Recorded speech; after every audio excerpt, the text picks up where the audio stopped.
We are here to elevate each other, to elevate ourselves. So let's get straight into it. We are talking about the 5 love languages today. Now, you might automatically assume that the love languages are to figure out how you want to be loved and how to love on the other person, but no. Scratch all of that. We are figuring out how to apply all 5 of these love languages to ourselves.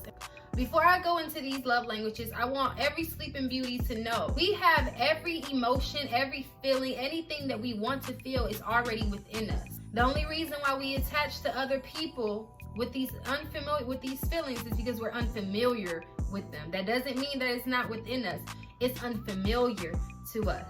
So at any point, at any moment that you feel attached to something or someone because of a feeling, know that it's already within you, okay? But that's another story. The 5 love languages: words of affirmation, gifts, quality time, physical touch, and acts of service. Those are the 5.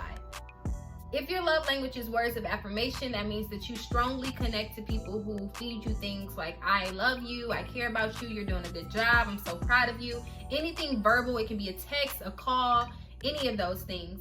You strongly and passionately feel connected to the other person when they're delivering those things to you.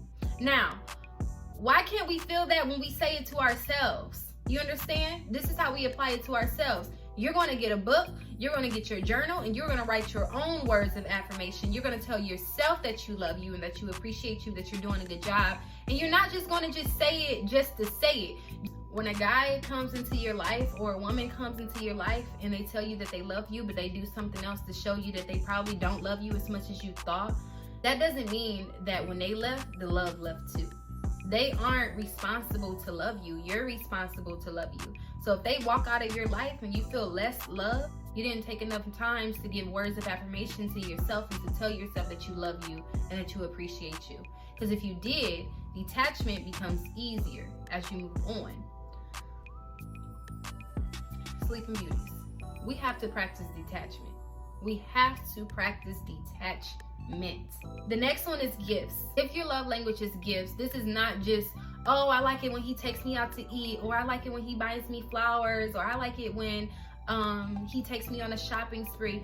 No, it doesn't have to be anything big. It can be very small. People who are really moved by gifts as their love languages, they're usually really small things but have huge meanings. It's not about the gift, it's about the meaning of the gift. Today, it is so easy to automatically assume, like, if a guy comes in my life, he has to take me out to dinner, or he has to buy me something to make me feel like he really appreciates me or that he really likes me. Me personally, you don't have to buy me anything. I automatically practice self-love on a daily. So I buy myself flowers when I feel like I need flowers. I write myself notes when I feel like I need a note. So that way, first of all, I'm connected to myself. But also, when I'm getting into a relationship, those things don't catch me off guard so much that now I think that he's the one for me.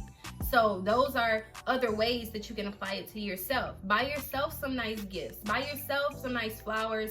Write yourself a note and be intentional with it. Not just to post it on Instagram or social media and be like, oh yeah, I bought myself flowers. No, buy yourself some flowers. Enjoy those flowers. Smell those flowers. Put them in your bath water. All of that. Be intentional.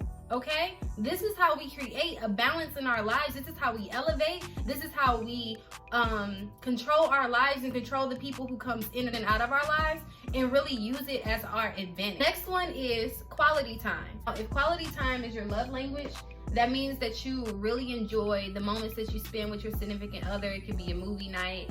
It could be just them coming over to just cuddle and talk and everything like that. For me personally, quality time is important for me whether we're in a relationship or not.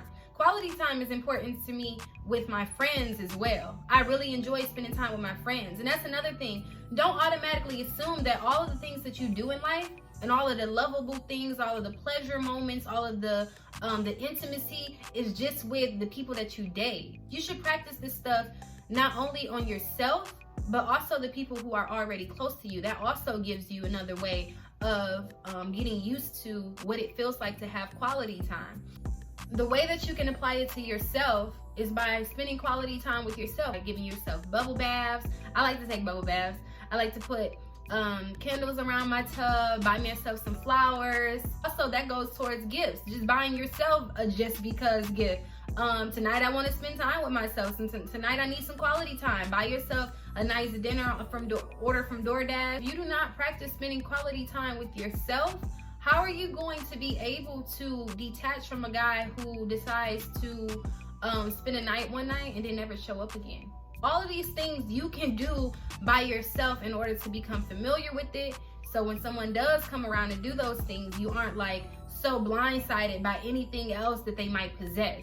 Because any guy can come in your life and buy you things. Any guy can spend quality time with you. They like those things too. But that doesn't automatically mean that they're the one for you. Like that's not always what that means. People don't leave your life purposely. They leave because of a feeling or a thought or whatever. But that has nothing to do with you. What you can do is practice quality time with yourself. So when people do make that decision to leave, it isn't hard to detach from them.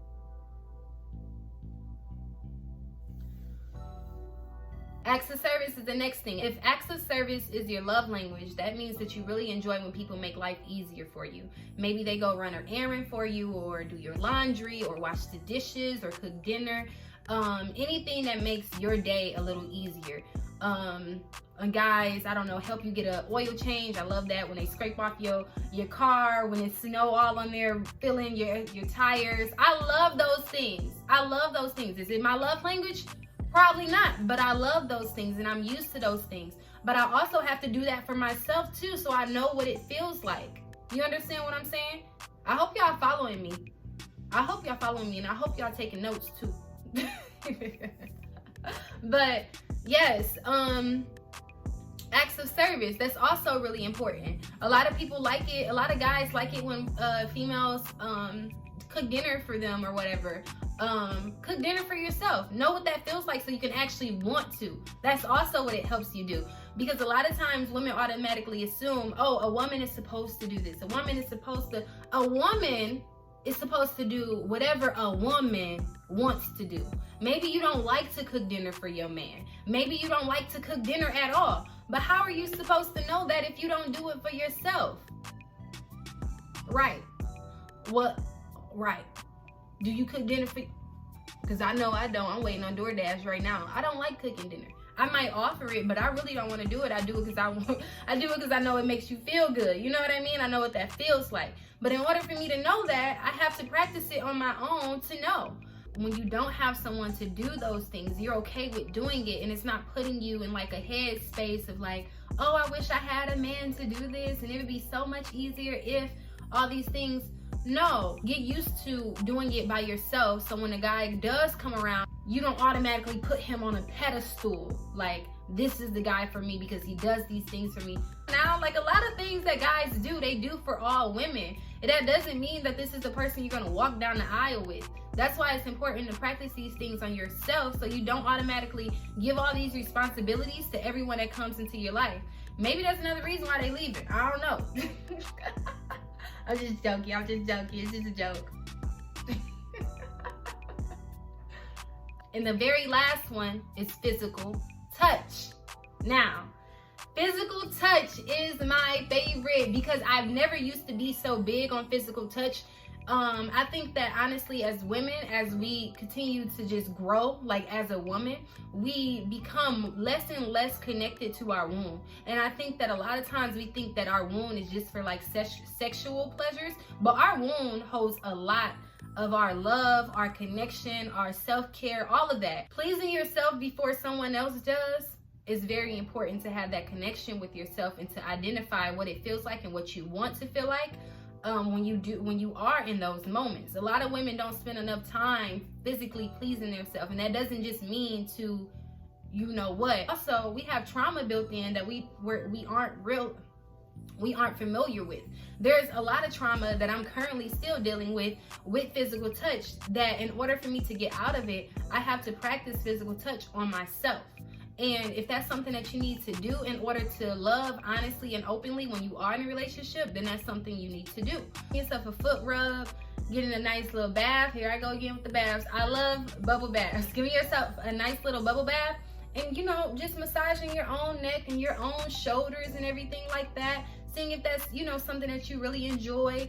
Any physical thing. I don't know how many women look down there, but you should look, okay?